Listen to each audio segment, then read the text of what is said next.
Papaano po kung tatlo yung mistresses? Sino pong magde-determine na merong cohabitation? Yung kapitbahay? Yung barangay kapitan? Papaano kung sinabi naman ng isa, bakit kinakalat mong tayo? Hindi naman naging tayo ah. Talagang mahirap talaga yata itong political dynasty.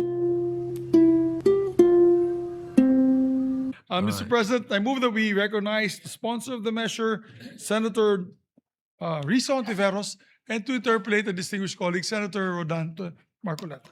Senator Risa Ontiveros recognized. Senator Dante Marcoleta is recognized to interpolate. For the record, Senator, the Majority Leader, I do not see my name here. I am registering to interpolate. Maybe later or Okay. tomorrow. So there's Senator, also the Senator SP, Lacson. Senate President, Senator Ping Lacson, and Senator Bam Aquino. Yes, All right. Mr. President. We take note of that. So Thank you. the senators are recognized. You may proceed. Thank you, Mr. President.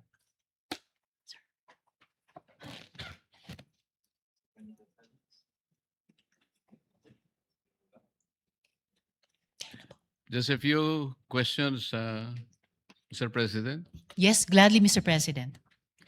Thank you. Madam Sponsor, Section 3 of this bill defines relative as referring to a person within second civil degree of consanguinity or affinity, whether legitimate or illegitimate, full or half blood. What is the basis of this definition?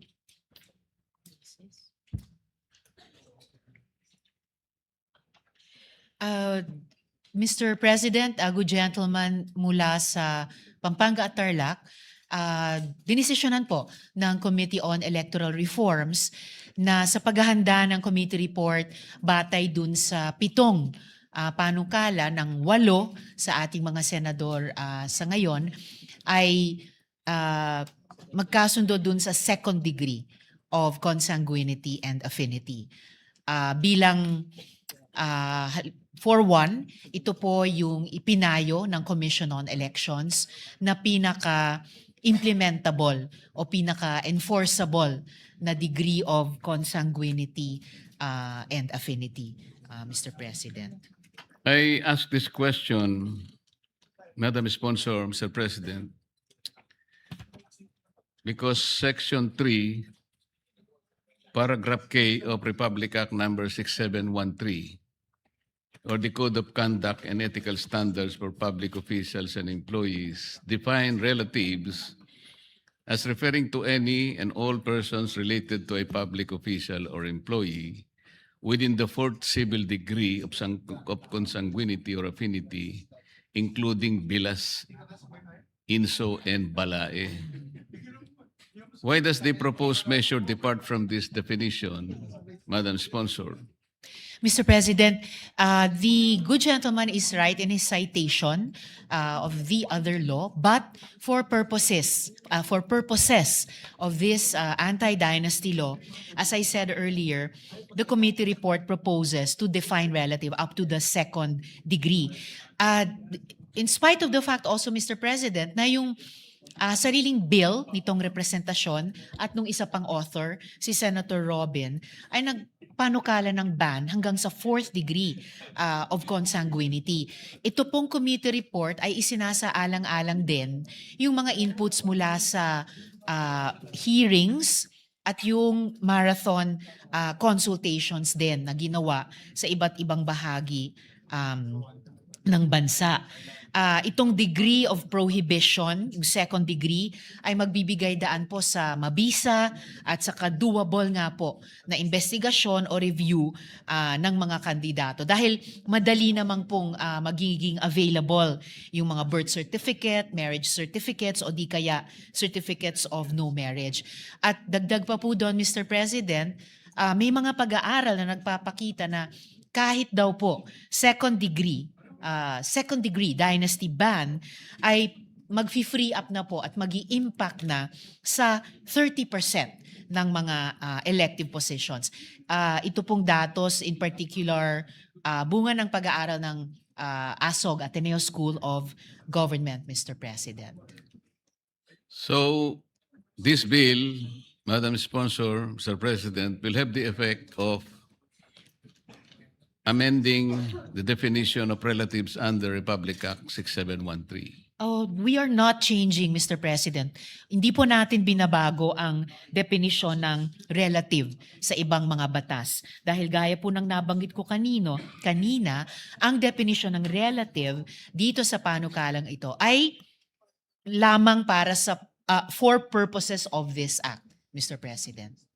Baka po kasi magkaroon ng problema, Madam Sponsor, na may dalawa tayong magkahiwalay na batas na merong dalawang interpretasyon kung ano ang ibig sabihin ng relatives.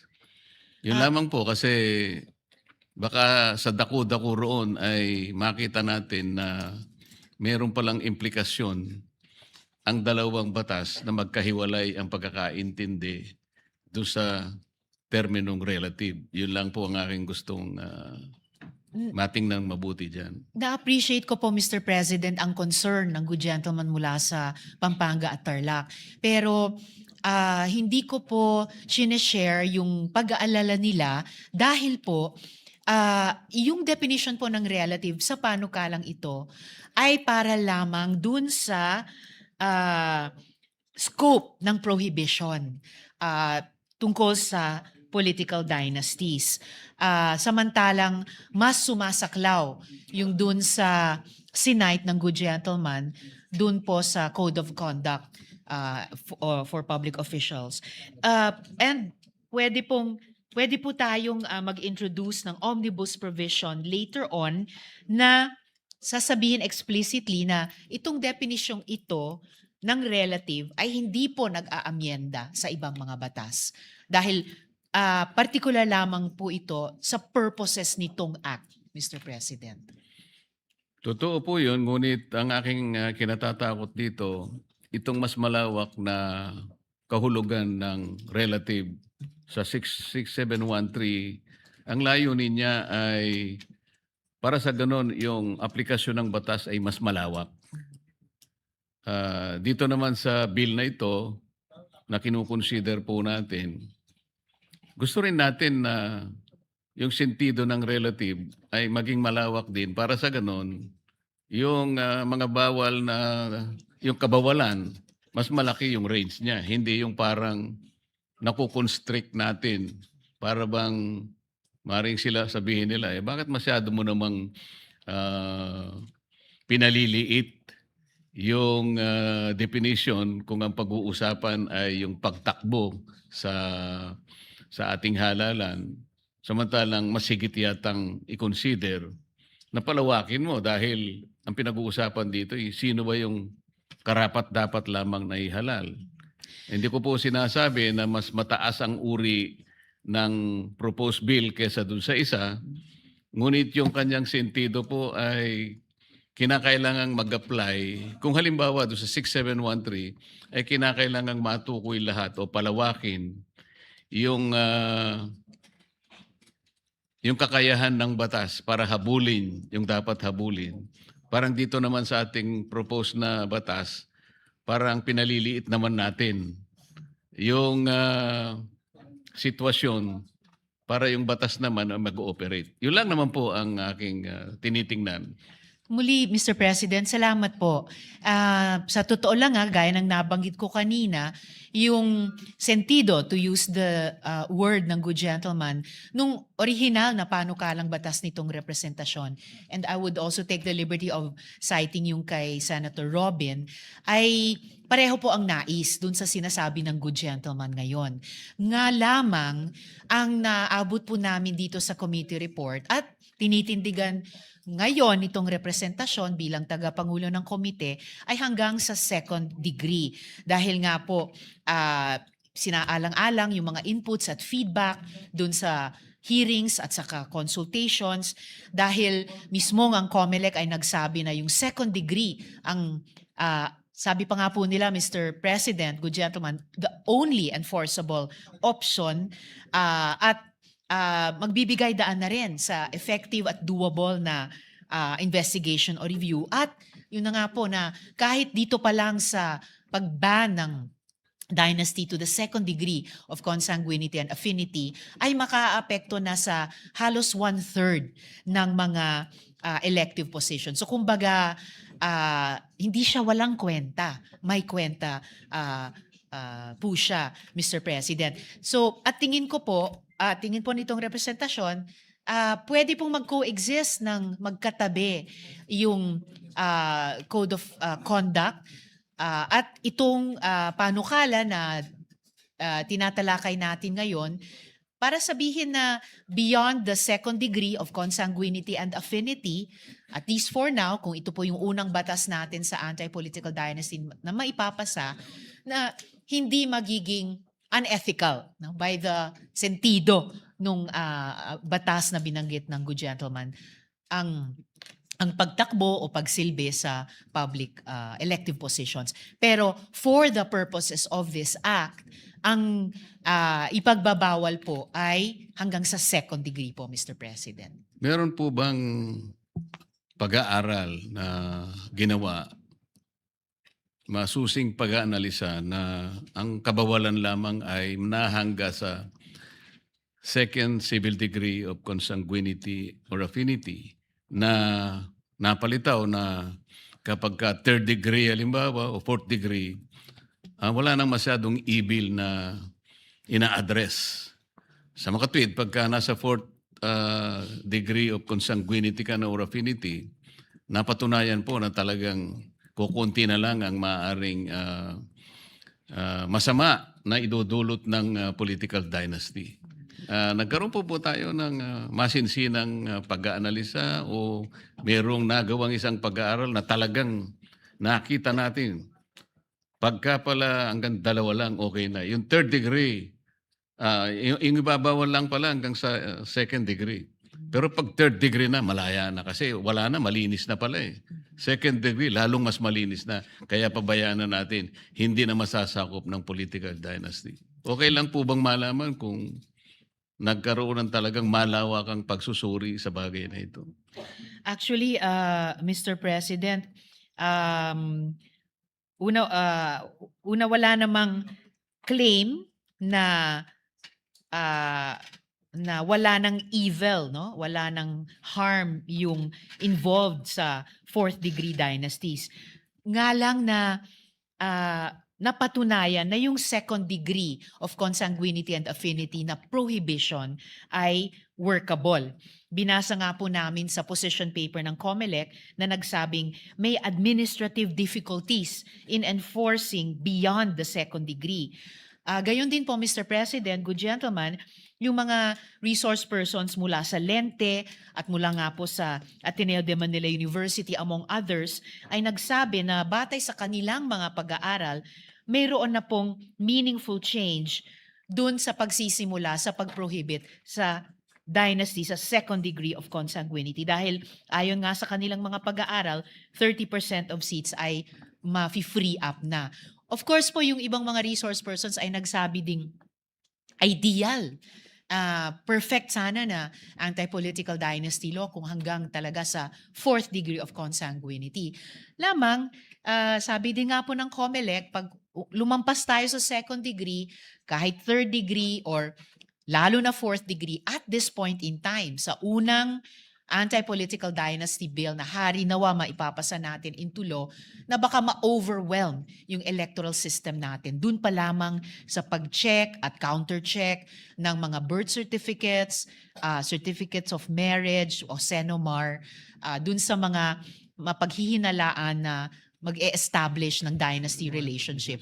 Kung sila ay sabay-sabay o di kaya overlapping na tumakbo o magsilbi sa ating gobyerno, Mr. President. Kaya siguro yung isa pang punto dito sa tanong ng good gentleman, Mr. President, ay nabanggit ko rin dun sa sponsorship speech na ang isang batas na workable kahit hindi siya perpekto o ayon sa ating ideal o perfect version ng isang anti-dynasty bill ay ginagawang posible ang mas thoroughgoing o mas malakas pang batas sa hinaharap, Mr. President. So, Madam Sponsor, talagang kaya lang natin sinet lang sa second degree of consanguinity and affinity para lang maumpisahan natin. Isa po yon, Mr. President, para maumpisahan, pero sa isang hakbang na hindi lang for compliance, hindi isang hakbang na walang kwenta, pero may kwenta naman. Dahil nga po sa mga pag-aaral ng ASOG, ng Lente, na kahit hanggang second degree lang muna ang maisabatas, 30% na, 3 na sa bawat 10 elective positions ay mafi-free up, Mr. President. At wala pong nagpipigil sa mga susunod na kongreso na batay sa karanasan dito sa isang unang batas at mga leksyon natin dito, evaluation sa implementasyon nito, ay mag-file ng mga susunod na panukala na mag-aamyenda at magpapalakas pa po dito, Mr. President. Mr. President, Madam Sponsor, sa Section 3 pa rin ng bill, paragraph D, dinefine po natin yung partnerships without the benefit of marriage as referring to common law relationships between two persons who cohabit, declare, or present themselves to the public as a couple without marriage. It shall include civil unions, unions without marriage under Articles 147 and 148 of the Family Code, and any other contractual agreements similar to marriages or civil unions. For purposes of this act, parties in a partnership without the benefit of marriage shall be treated as spouses as defined above. Madam Sponsor, what is the rationale of this provision and why was it included in the definitions? The rationale of the prohibition, Mr. President, at kaya isinama po ito dito sa panukala ay dahil bukod po sa mga couples na mag-asawa, kasal sa simbahan o sa civil man, mayroong long-term, years-long committed partnerships, nagko-cohabit sila, and therefore, yung usapin ng impluensya, bukod pa sa resources na maaring gamitin nilang mag-couple na nagko-cohabit sa isang matagal ng committed partnership, ay maaring mag-operate din bilang isang dynastic relationship. May Mr. President. will the chair interject, no? Yes, Mr. President. You are practically answering a question I posed many years ago in 1995, because we were tackling already the anti-political dynasty in 1995, and Senator Orly Mercado was sponsoring it. And indeed, it was the second degree of consanguinity, the most practical, and then spouse, the son, daughter, or father, all right? But the question we posed noon, I posed the question is that what happens to the mistress? You know, because you are disenfranchising the wife and the relatives, but the mistress can run and take over the position, di ba? And so actually the debate stopped there because Senator Gonzales, Neptali Gonzales, who was presiding, interjected when Senator Orly Mercado answered by saying, let's put it in the law. But Senator Gonzales said, you cannot legalize the illegal. And that was where we stopped. It has never been taken up until now. So perhaps this is your answer to that particular problem, no? Perhaps, Mr. You are President. incorporating the common law wife.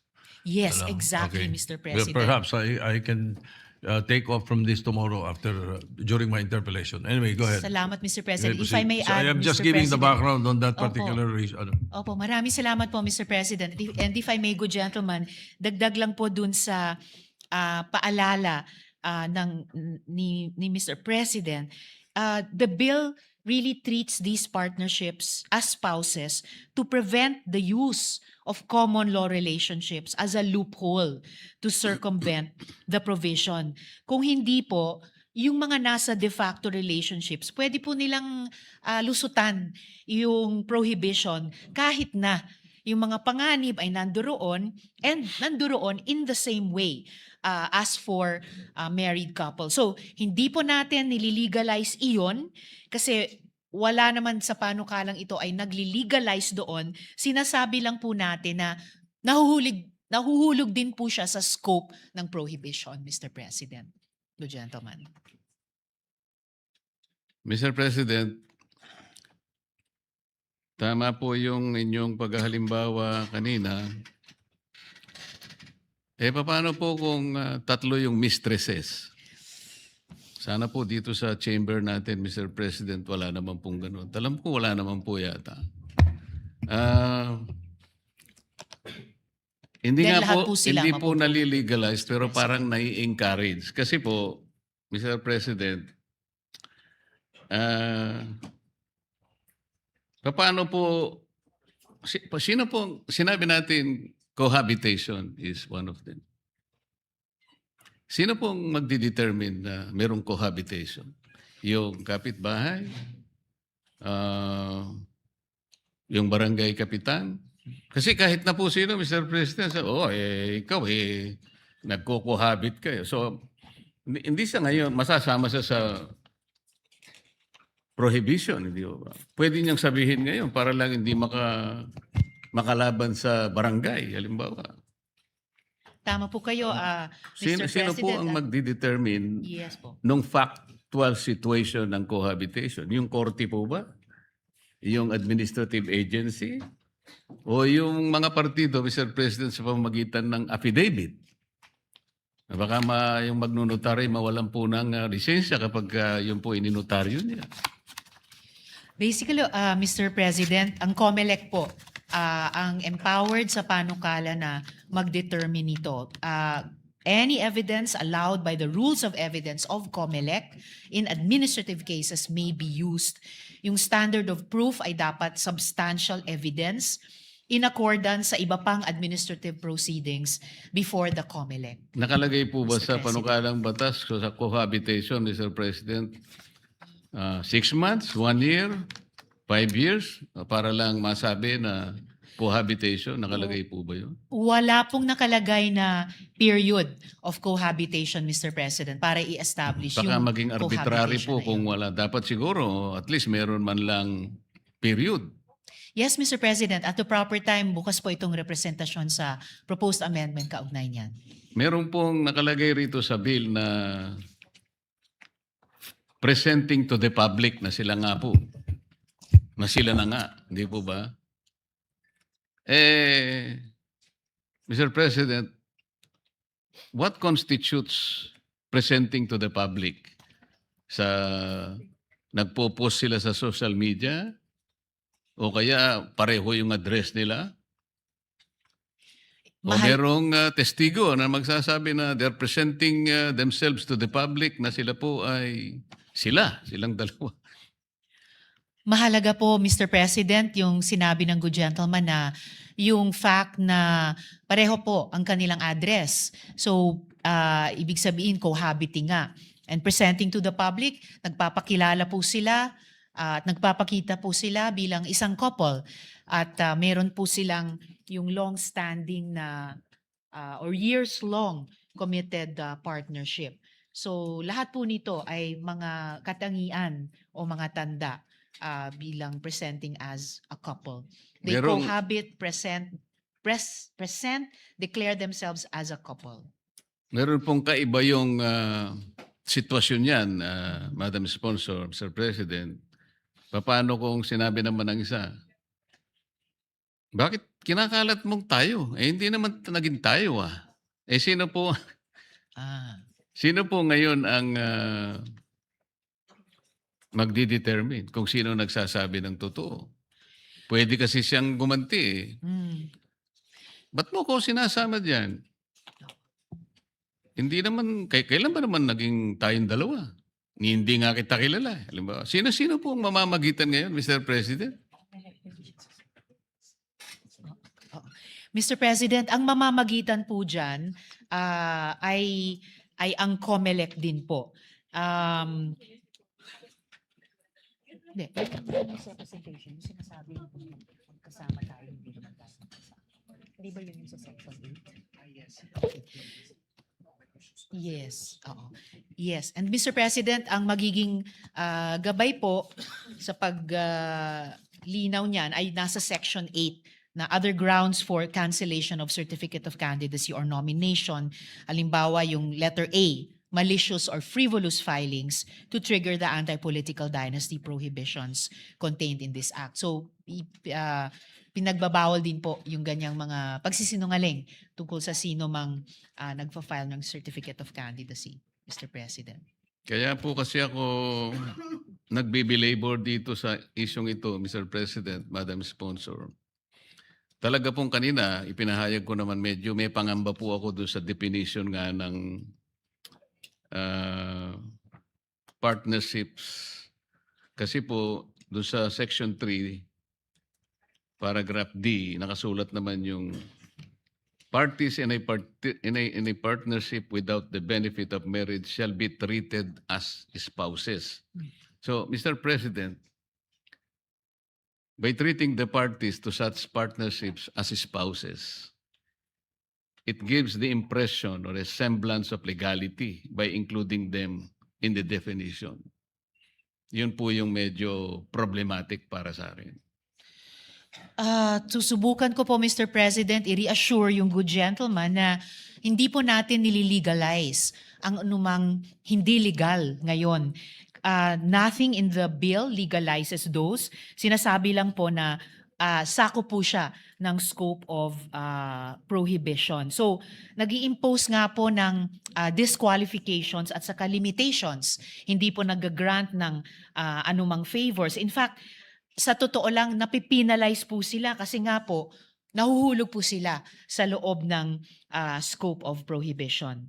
Mr. Tama po President. yun. Naintindihan ko po yun. Ang sinasabi ko, kahit kailan po, hindi talaga malilegalize. Kaya lang, the semblance or the impression na parang sila na mag-asawa because it was precisely included in the definition na they are treated as spouses.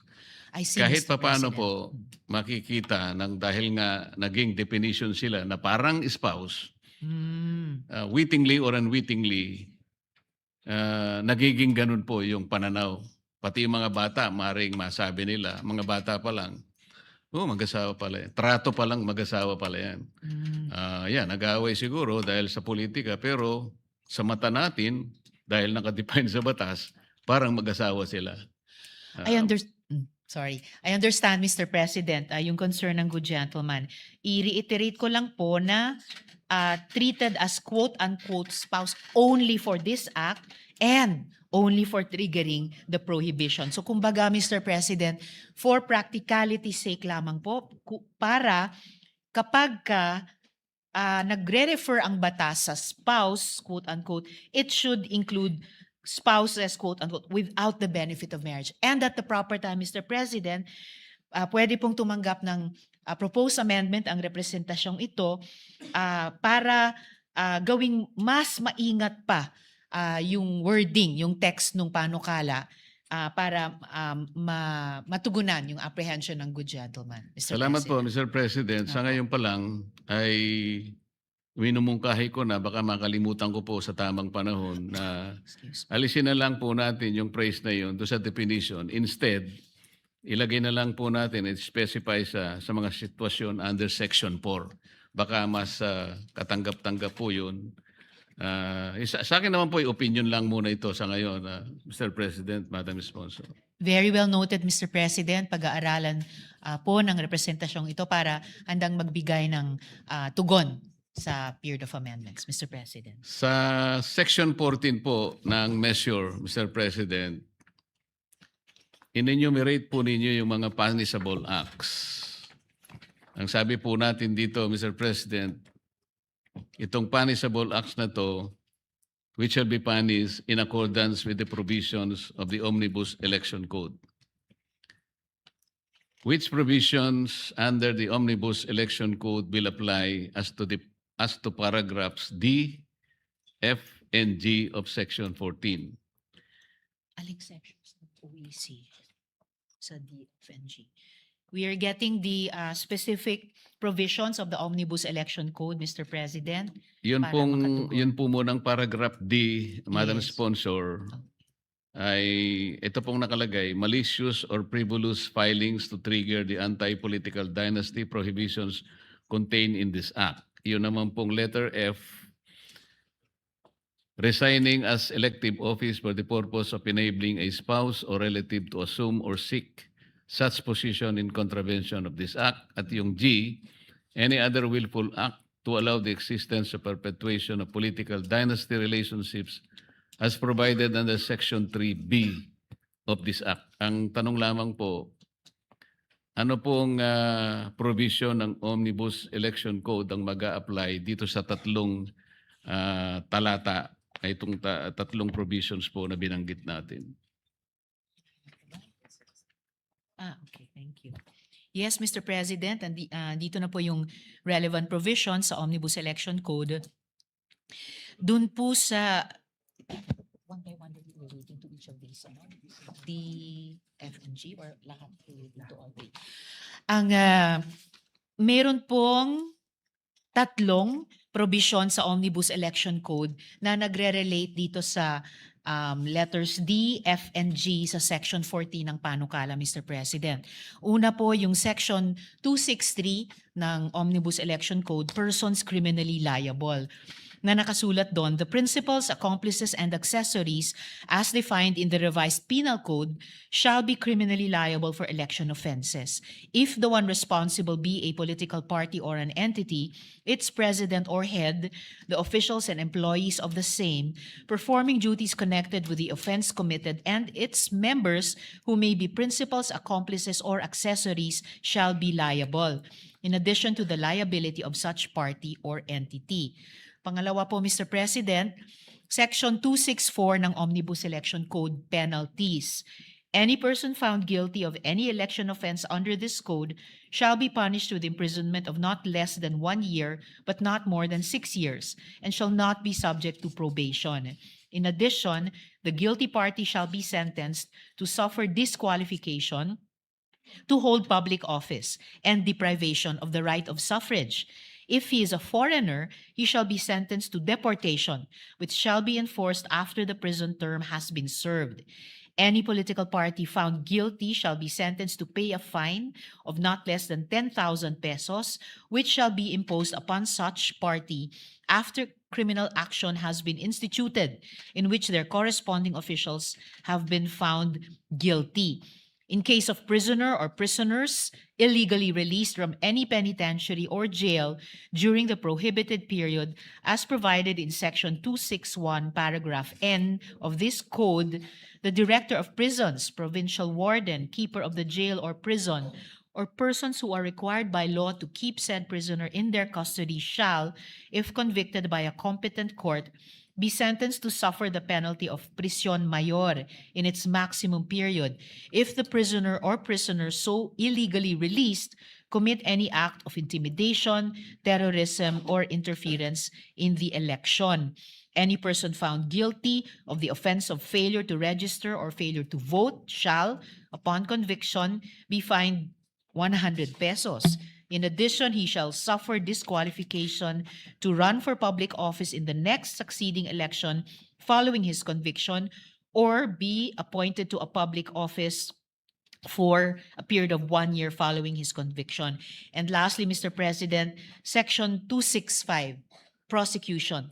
The Commission shall, through its duly authorized legal officers, have the power, concurrent with the other prosecuting arms of the government, to conduct preliminary investigation of all election offenses punishable under this code and to prosecute the same. In sum, Mr. President, the penalties for election offenses under the Omnibus Election Code will also apply to the offenses under our bill, Mr. President.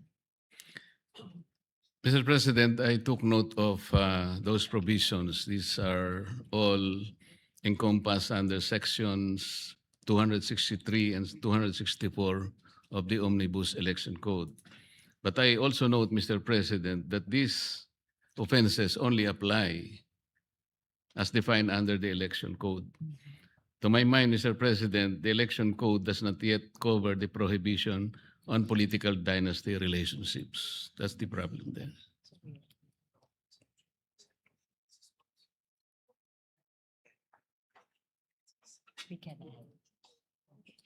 Mr. President, ina-aver po nitong representasyong ito na we can add to election offenses. At ito nga po yung isang layunin ng panukalang ito. Gusto ko Mr. pong President. makita yan sa mga susunod nating pag-uusap tungkol dito by way of, let's say, amendments para lang po maging malinaw na talagang itong mga sinasabi nating prohibited acts ay swak na talagang merong katapat na parusa na hindi sila makakaiwas. Kanina po, Mr. President, Madam Sponsor, naipahayag ko na talaga yung aking agam-agam. Hindi dahil sa ayaw ko itong political dynasty. Sa katotohanan po, Mr. President, nung ako po ay nasa mataas ay mababang kapulungan pa ng ating Kongreso, meron po akong bill talaga ng political dynasty. Ako lamang po yatang nakapag-file. Hindi ko na po malaman kung anong Congress yun. Nakakalungkot pang iulat sa inyo, Mr. President. Hindi man lang po na agenda. Kaya ako po lungkot na frustrated ako talaga. Nabasa lang po on first reading, Mr. President. Hindi man lang po na agenda. Sabi ko talagang mahirap talaga yata itong political dynasty. After all, we are trying to enact a law which is obviously against the political or the politician's interest. Basically, yun po kasi. Kaya naisip ko, Mr. President, kung babasahin po natin yung Article 2, Section 26 ng ating saligang batas, ay sinasabi po ang ganito. The state shall guarantee equal access to opportunities for public service and prohibit political dynasties as may be defined by law. Kaya po tayo nangailangan ng batas dahil nga po dito sa sinasabi ng saligang batas na as may be defined by law. Pero Mr. President, kung sakasakaling magkaroon ng pagbabago sa ating saligang batas, ang gagawin lang po siguro natin, aalisin natin yung as may be defined by law. Doon sa amendment sa Constitution, sa Article 2, Section 26, ipiperiod na natin doon sa and prohibit political dynasties. Full stop. Para sa ganon, hindi na natin kakailanganin batas. Sa ganong sitwasyon, Mr. President, this provision will become self-executory.